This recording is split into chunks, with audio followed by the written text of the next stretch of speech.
الدنيا كلها متاع خير متاع الدنيا المرأة الصالحة أو كما قال علیہ الصلاۃ والسلام۔ میرے محترم بزرگوں اور عزیز ساتھیوں،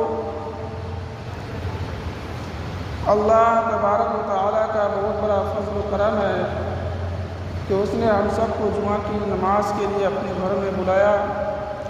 اللہ تعالیٰ سے دعا کیجیے کہ اللہ تبارک و تعالیٰ ہم سب کو جمعہ کی نماز ادا کرنے کی توفیق عطا فرمائے۔ مزید اللہ سے دعا کیجیے کہ ہمیں صحیح بات کرنے کی، ساری امت کو اس پر عمل کی توفیق عطا فرمائے۔ میں نے آپ حضرات کے سامنے قرآن مقدس کی ایک چھوٹی سی آیت تلاوت کی ہے۔ سورہ بقرہ کی آیت ہے۔ سورہ بقرہ میں اللہ تبارک و تعالیٰ نے بہت سارے حکموں کو بیان فرمایا ہے۔ علماء مفسرین نے اس حکم مناکحت کو 18واں حکم قرار دیا ہے، یعنی اس صورت میں اللہ تبارک و تعالیٰ کا 18واں حکم دیا ہے مومنین کو۔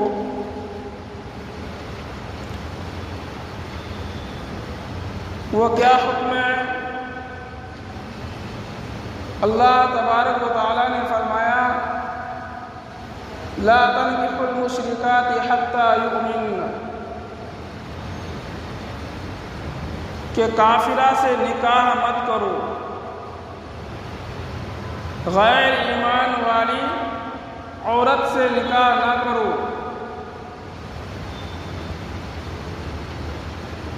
اگرچہ وہ تم کو بھلی معلوم ہو۔ غیر ایمان والی عورتوں سے زیادہ بہتر یہ ہے کہ تم ایمان والی باندی سے نکاح کرو، اگرچہ ایمان والی باندی کے مقابلے میں وہ کافرہ تمہیں بھلی معلوم ہو، حسن و جمال کے اعتبار سے زیادہ آپ کو بھا گیا، اس کے باوجود اللہ تبارک و تعالیٰ نے حکم یہ دیا کہ کافرہ سے نکاح مت کرنا۔ اگر تمہیں مومنہ باندی سے نکاح کرنا پڑ جائے یہ تمہارے لیے بہتر ہے۔ وَلَا تَنكِحُوا الْمُشْرِكَاتِ حَتَّى يُؤْمِنَّ، ہاں اگر وہ ایمان لے آئے، اور ایمان لانے کی وجہ آپ کی محبت نہ ہو، صدق دل سے ایمان لے آئے، اس ایمان کا اعتبار شریعت میں کیا گیا ہے۔ اگر دکھلاوے کے واسطے ایمان لے آئی، رجسٹروں میں اپنے آپ کا نام تبدیل کر دیا، رجسٹروں میں اپنے آپ کو ایمان والی لکھواتی ہے، تو ایسے ایمان کا اعتبار نہیں کیا گیا ہے۔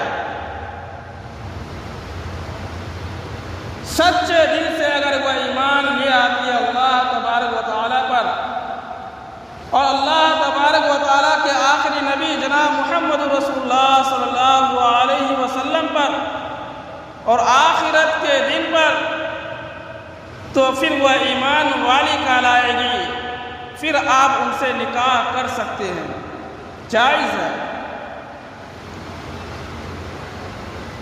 اگر کھانا پوری ہو رہی ہے، نام کے ایمان لا رہی ہے، محبت کو پانے کے لیے ایمان کو تسلیم کرتی ہے، قبول کرتی ہے، تو ایسے ایمان کا اعتبار نہیں کیا گیا۔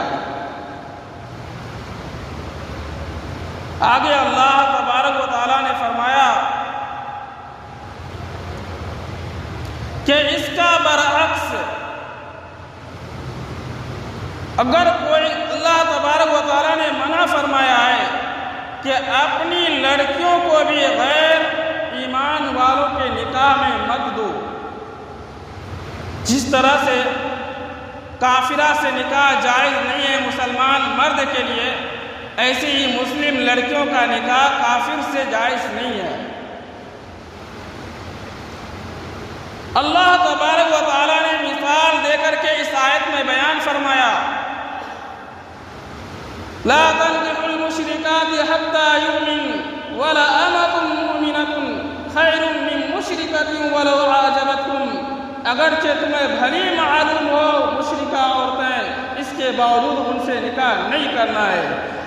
آگے اللہ تبارک و تعالیٰ نے فرمایا وَلَا تُنكِحُوا الْمُشْرِكِينَ حَتَّى يُؤْمِنُوا وَلَعَبْدٌ مُؤْمِنٌ خَيْرٌ مِّن مُّشْرِكٍ وَلَوْ أَعْجَبَكُمْ، کہ اپنی لڑکیوں کا بھی نکاح غیر ایمان والوں سے مت کرو، اس سے بہتر یہ ہے کہ غلام سے اپنی لڑکیوں کا نکاح کر دو۔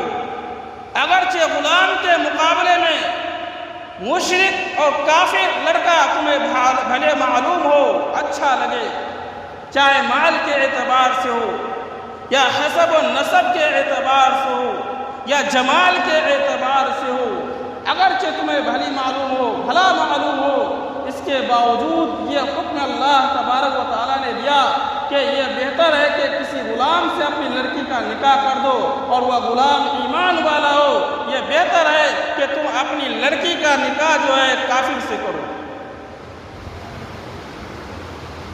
وجہ کیا ہے؟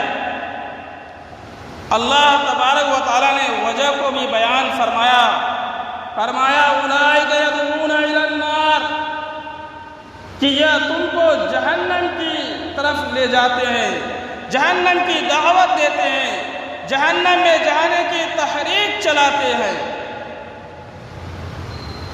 اور اللہ تبارک و تعالیٰ نے فرمایا واللہ یدعو الی الجنۃ والمغفرۃ بإذنہ، اللہ تبارک و تعالیٰ اپنے حکم سے تمہیں جنت کی طرف لے جاتا ہے، جنت کی تحریک کرتا ہے اور مغفرت کی طرف لے جاتا ہے۔ تو گویا کہ یہ خرابی ہے، اس خرابی کی وجہ سے اللہ تبارک و تعالیٰ نے یہ فرمایا کہ کوئی مومن مرد کافرہ سے نکاح نہ کرے، کوئی مومن لڑکی کافر سے نکاح نہ کرے، اگرچہ ان کو وہ بھلے معلوم ہو، یہ بہتر ہے کہ غلام سے نکاح کر لے، لیکن کافر سے نکاح جائز نہیں ہے۔